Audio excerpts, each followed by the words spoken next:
Hi, my name is Amy. Thank you very much for watching, and let's make some bad financial decisions together. This is for entertainment purposes only, so if you're entertained, please like and subscribe. I really appreciate that. So, I'd like to talk to you about two things today. SDTY, which is coming out, and I would like to congratulate all of us on my 1,500 subscribers. And I promised a while ago that for every milestone, I would be revealing a pet in my house. So I'd like to do that first. And I just want to say that I really do appreciate everybody and all the comments, and people are interactive and encouraging. And I just really do appreciate you taking the time to come and listen to me, because I know that there's just so many people out there that you could be listening to, and you've chosen to spend time with me, and I do really appreciate that. So let's get to your reward. I'm guessing that the next one will be at 3,000 subscribers. So this is Amelia's Sweetheart. And for those that don't know, I live on a sheep farm. And when I first moved to Tennessee the year before, anyways, when I first moved to Tennessee, we needed a livestock guardian dog to be with the sheep because we have bears and coyotes in the area. And so we got one off of Craigslist, and we didn't know she was pregnant. And when we took her to the vet also did not tell us she was pregnant. And then we had puppies. So many puppies, which defeated the purpose of us saying, in the first place, we don't want a puppy LFG because we didn't want to deal with puppies. So this is us not dealing with puppies by having all the puppies. But Amelia is over here. She was originally called Snoopy because, or at least I named her Snoopy, because she's white and she has black ears and she has a spot on her back. But she evolved in her personality, and now she is Amelia's Sweetheart because she's such a sweetheart, and she does look a little bit like Amelia Earhart with her little goggles on. So she was just a very happy little puppy. And because I did have so many puppies, I tried to rehome most of them, and she actually wound up having 2 failed adoptions. So eventually I was like, you know what? I will just keep you. I'm kind of glad I did, because she's kind of like my soul dog now. She's just so quiet, and she's determined when she wants to get things, and she's very accident prone, which is exactly like me. So we're 2 peas in a pod. And you know, when you go to the bathroom and you close the door, this is exactly what happens. So this is her as a puppy. I have so many puppy pictures. She went through her emo phase. And look at her. She's just so cute. This is not going to be a 30-minute video. Of just her, but I just wanted to show you, reward you all with these pictures. And this is her just a few days ago. And this is her helping me make my bed. And she is just so comfortable on the bed. So, this is Amelia. And she's the one that you usually hear at night, because I'm usually sitting on my bed and she's next to me and she requires that I pet her, but then she hears something and the races are off. So, this is the culprit most of the time. So, anyways, let's talk about high income ETFs. So XDTE is one of my favorites. I think that it is a good long-term investment. So if I buy in now, hopefully my cost basis will be less. And, 5 years from now, the shares that I bought for less cost, I'll be getting more than this 26%.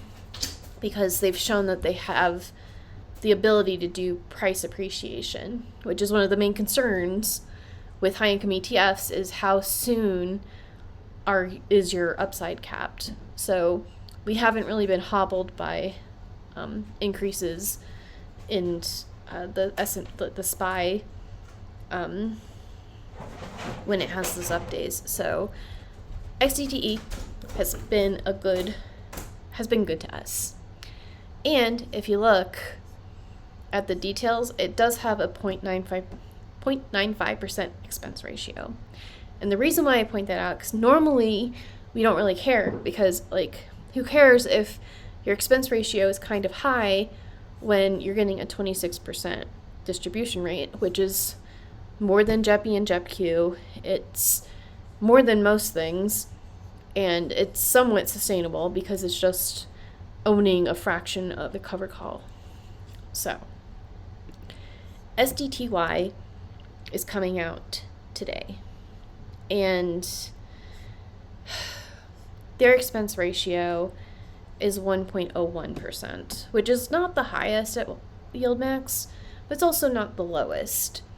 So, and I don't know if this $20 is accurate because I'm filming this the night before, and usually they've been launching them at $50 because Jay got tired of people asking about reverse splitting. But my prediction for this is that because everything is pretty similar, synthetic cover calls and 0 day to expiration. So Yieldmax is probably going to set their strikes closer to being in the money, or like further in the money than, like, still out of the money. So just slightly above the current price of the SPY. And Roundhill does it a little further away, so Roundhill gets less premium per contract that they put out, but Roundhill doesn't usually lose their bet, so we get a lot of money from them. What Yieldmax is probably going to do is put their strike price a little bit closer so they get more premium, but it means that they'll lose their bet more often. And that means that there'll be more NAV erosion, but we'll also probably get paid a little bit more. So I will be probably buying one share of this because take all of my money, Yieldmax, I guess. But I'm not going to like cash out on my XDTE to get into this. I don't think there's a point to do that. And only time will tell whether Yieldmax is able to give us a bigger premium with a stable price, or if we were better off just staying with XDTE. But a lot of people were asking for these broad market ETFs from Yieldmax because we like having more distributions. I want to be efficient with my capital for money that I can get today. But as some people point out, that is kind of a poor man's way of thinking of, like, you have to, or at least my recommendation, if I had a recommendation, would be once you get to the income that you want, not reinvest, but like invest the dividends that you do get into more reliable and stable and better put together funds. So like if you have a lot of stuff in LFGY, that's Bitcoin related. It's very, very volatile. So you can't really retire off of it because, you know, some years you might get 50%, some years you might get 100%. It's hard to budget. So if you take some of that, once you get to your income that you want, and you put it into, you know, JEPQ and SPY and YMAX, and, you know, not better, but like more, I always get pushback no matter what word I use, but like to me, it just makes sense to take your money and put it into something like SFOL, where it's, or TLTW, if you wanted to, just something that is still high income, but it pays less, but has more chance of price appreciation and is probably more stable. So I think that it'll be fun to, because this is apples to apples, so it'll be pretty easy for us next week, 2 weeks from now, because I mean next week will just be like the first one, so it's always a little bit wonky. So give it like a month. And these are great because we don't have to wait a quarter, we don't have to wait a month. This is paying weekly, so we'll get the data that we need earlier, because even though this might not be in every single situation, XDTE and SDTE will be in the same situation the whole time. And when we know how they behave relative to each other, we should be able to use that as an easy back testing to see like how would each of these react in certain environments. So like high income ETFs has only been really around for a couple of years. So we're just now getting like, well, this is what it is in a bull market. And now we are getting to experience it in a more volatile market. We're not really in a recession yet, hopefully. So we'll probably be able to see what happens in a bear market, but hopefully it's not a prolonged bear market. But I'll still be buying funds like this, and basically I'm not going to spend time choosing.